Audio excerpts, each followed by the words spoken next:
दौलत इतनी ज्यादा बढ़ जाएगी कि एक आदमी ज़कात देने के लिए निकलेगा, लेकिन उसे कोई इंसान नहीं मिलेगा जो कि ज़कात को ले सके। ये हजरत ईसा अलैहिस्सलाम के टाइम पर होगा। जब वो दुनिया के लीडर बन जाएंगे तो उनके पास दुनिया भर की दौलत आ जाएगी जिसे वो लोगों में बांट देंगे। लेकिन कयामत आखिर आएगी कैसे? जब इमाम मेहदी का ज़हूर होगा तो उस वक्त दुनिया में बहुत ज्यादा जुल्म हो रहा होगा। इमाम मेहदी दुनिया की सुपर पावर्स को हरा देंगे और मुसलमानों को जुल्म से आजाद करेंगे।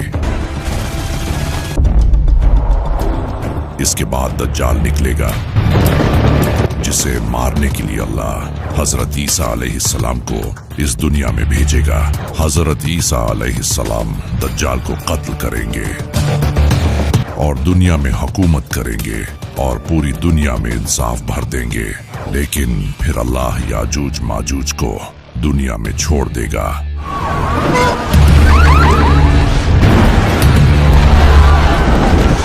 हजरत ईसा अलैहिस्सलाम मुसलमानों को एक पहाड़ पर ले जाएंगे और अल्लाह से दुआ करेंगे।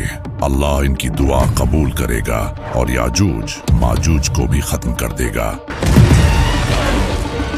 इसके कुछ साल बाद हजरत ईसा अलैहिस्सलाम की वफात हो जाएगी। वफात के बाद दोबारा कुफ्र फैलने लगेगा। लोग इस्लाम